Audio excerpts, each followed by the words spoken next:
Obesity has been a huge issue in the world and in the US for decades now, but did you know that it's also a problem in our pets?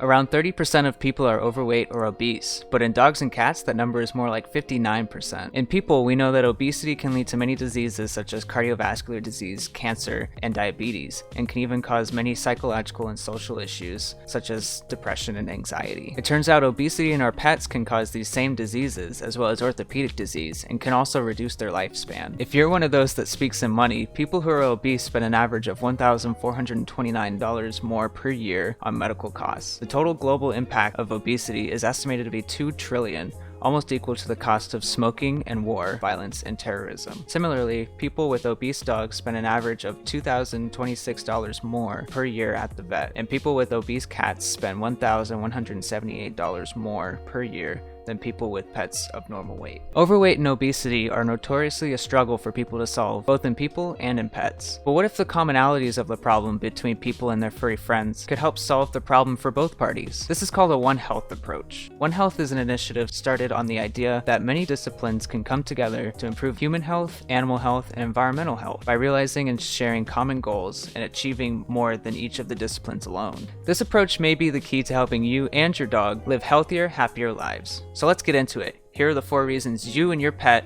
should take on a weight loss journey together. Number 1, your dog will be healthier and live longer. This one is kind of obvious, but it's a really good reason.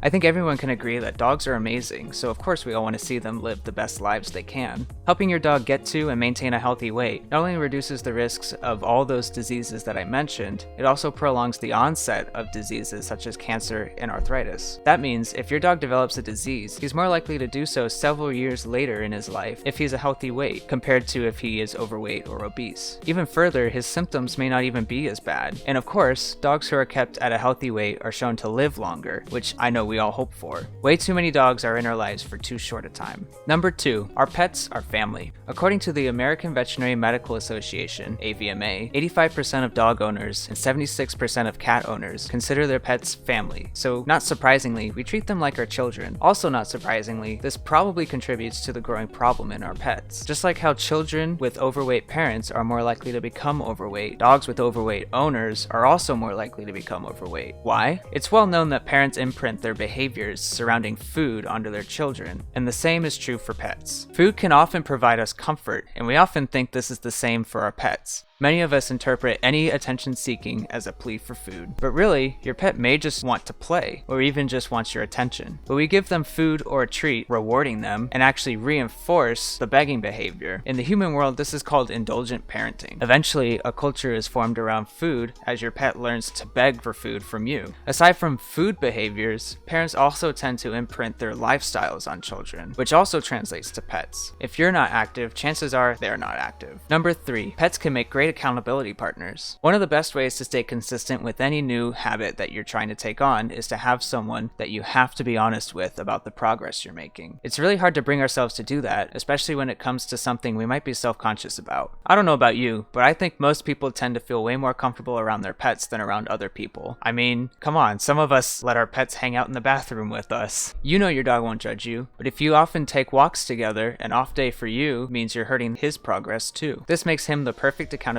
partner. Number 4, helping others helps you. Another way to get motivated when you're struggling to adopt a new habit for yourself is to help someone else first. This one's a little similar to the last point. Most people find it easier to get motivated to help someone else get on a better track than themselves. This idea works great for pets because we love them so much. Of course, I'd find it easier to think about my dog's health than my own. I mean, look at them.